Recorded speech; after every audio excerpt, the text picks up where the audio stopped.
નમસ્તે. નરકમાં જવું છે? બહુ સહેલું છે નરકમાં જવાનું. તેમાં જવા માટે ત્રણ તો દ્વાર છે. ભગવદ્ ગીતાના 16મા અધ્યાયના 21મા શ્લોકમાં ભગવાને એવું કહ્યું છે કે ત્રિવિધમ નરકસ્યેદમ દ્વારમ નાશનમાત્મનઃ કામ ક્રોધ તથા લોભ તસ્માત એતત્રયમ ત્યજેત. કામ, ક્રોધ તથા લોભ એ આપણને અધોગતિમાં લઈ જનારા છે, માટે એ ત્રણેયને ત્યજી દેવા જોઈએ.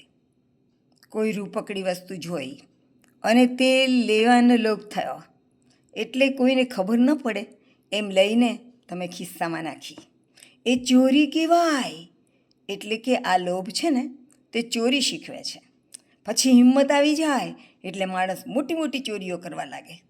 પછી તે ચોરી છુપાવવા માટે તે ખોટું બોલવા લાગે અને પોતાની ચોરી જાણી જનારને ધમકાવે, મારે, અરે ખૂન પણ કરી નાખે.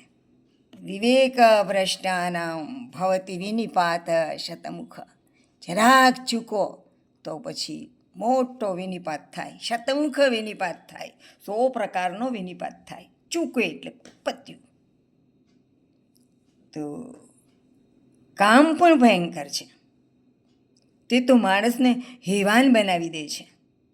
ક્રોધ તો તેનાથી ભયંકર છે. તમારે કંઈક કરવું છે અને સામી વ્યક્તિ તેમ કરવાની ના પાડે છે, ત્યારે તમને ક્રોધ આવે છે ને. હાથમાં જે કંઈ હોય તેનો તમે છૂટો ઘા કરો છો ને. તમને દવા પીવા માટે સમજાવવામાં આવે કારણ કે તમને તાવ આવ્યો છે, ત્યારે તમે દવાની શીશી ખેંચી લઈને ફેંકીને ફોડી નાખો છો ને. થર્મોમીટર કેટલા ફોડી નાખ્યા, ચશ્મા કેટલા તોડી નાખ્યા, પેનનો ઘા કરી દીધો. જમવું નથી એમ રીસ કરી, જોશથી પગ પછાડીને ઘરની બહાર નીકળી ગયા. હું ભાગી જઈશ એમ ધમકી આપી.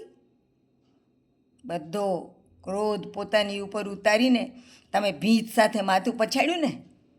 આ બધી જ ચેષ્ટાઓ તમે કરો છો ને. તમે એક જ નહીં, બધા આવી ચેષ્ટાઓ જ કરે છે. ક્રોધ આવે ને ત્યારે દારૂ પીનારી વ્યક્તિ તો એટલી હદે વિફરે છે કે પીવાની ના પાડનારને તે મારવા માંડે છે. આ બધો ક્રોધ કહેવાય. ક્રોધ કરનાર તો નરકને પામે છે.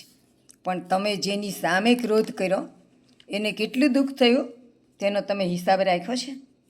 સામી વ્યક્તિ ઉપર ક્રોધ કરવા માટે, તેનો જીવ બાળવા માટે તમને પાપ લાગે છે. પાપ, આ પાપ પણ નરકનું દ્વાર છે.